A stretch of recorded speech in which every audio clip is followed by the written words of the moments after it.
नमस्कार मित्रांनो. तर राज्यातील शेतकऱ्यांसाठी अतिशय महत्त्वाचा आणि आनंदाची बातमी देणारा नवीन शासन निर्णय 10 जुलै 2026 रोजी जारी करण्यात आला आहे.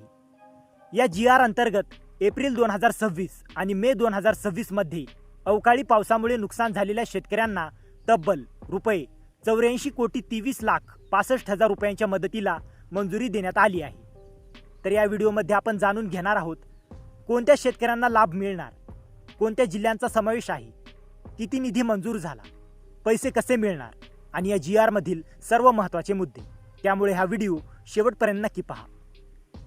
तर हा शासन निर्णय महसूल व वन विभाग यांनी 10 जुलै 2026 रोजी जारी केला आहे.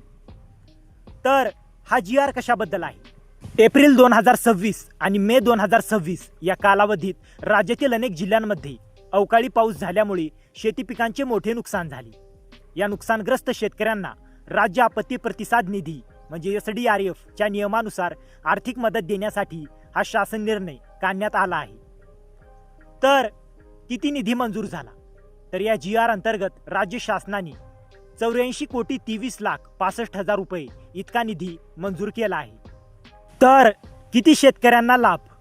तर या निर्णयानुसार लाभार्थी शेतकरी 45,042 आणि बाधित क्षेत्र 38,358.70 हेक्टर इतक्या नुकसानग्रस्त क्षेत्रासाठी मदत मंजूर करण्यात आली आहे. तर कोणत्या विभागांना निधी? तर या GR मध्ये नागपूर विभाग, नाशिक विभाग, कोकण विभाग, छत्रपती संभाजीनगर विभाग, अमरावती विभाग, पुणे विभाग या विभागांतील विविध जिल्ह्यांतील पात्र शेतकऱ्यांना मदत दिली जाणार आहे. तर पैसे कसे मिळणार? तर या GR मधील सर्वात महत्त्वाची बाब म्हणजे मदतीची रक्कम DBT म्हणजे डायरेक्ट बेनिफिट ट्रान्सफर द्वारे थेट लाभार्थी शेतकऱ्यांच्या बँक खात्यात जमा केली जाणार आहे. नंतर महत्त्वाच्या अटी. तर एका हंगामात एकदाच मदत मिळेल. एकाच नुकसानासाठी पुन्हा मदत मिळणार नाही. लाभार्थ्यांची माहिती ऑनलाईन पडताळल्यानंतरच रक्कम जमा होईल. जिल्हाधिकारी लाभार्थ्यांची यादी संकेतस्थळावर प्रसिद्ध करतील. ही मदत बँकेने कर्ज वसुलीसाठी वळती करू नये अशा सूचना देण्याची जबाबदारी जिल्हाधिकाऱ्यांची असेल. तर मित्रांनो, जर तुमच्या जिल्ह्यात एप्रिल किंवा मे 2026 मध्ये अवकाळी पावसामुळे शेतीचे नुकसान झाले असेल आणि पंचनामा झाला असेल तर तुम्ही या मदतीसाठी पात्र असू शकता.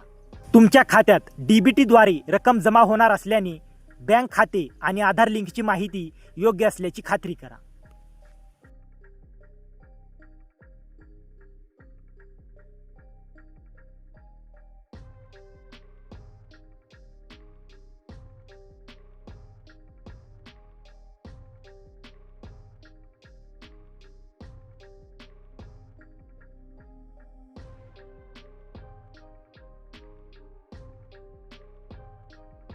तर मित्रांनो, जर तुम्हाला या GR ची PDF हवी असेल तर डिस्क्रिप्शनमध्ये आपल्या टेलिग्राम चॅनेलची लिंक दिलेली आहे. तिथे जाऊन तुम्ही या GR ची PDF घेऊ शकता. आणि हा व्हिडिओ उपयुक्त वाटला असेल तर व्हिडिओला लाईक करा, शेअर करा आणि अशाच महत्त्वाच्या GR अपडेटसाठी आपल्या चॅनलला सबस्क्राईब करा. तर मित्रांनो, भेटूया अशाच एका महत्त्वाच्या पुढच्या व्हिडिओमध्ये. जय हिंद, जय महाराष्ट्र.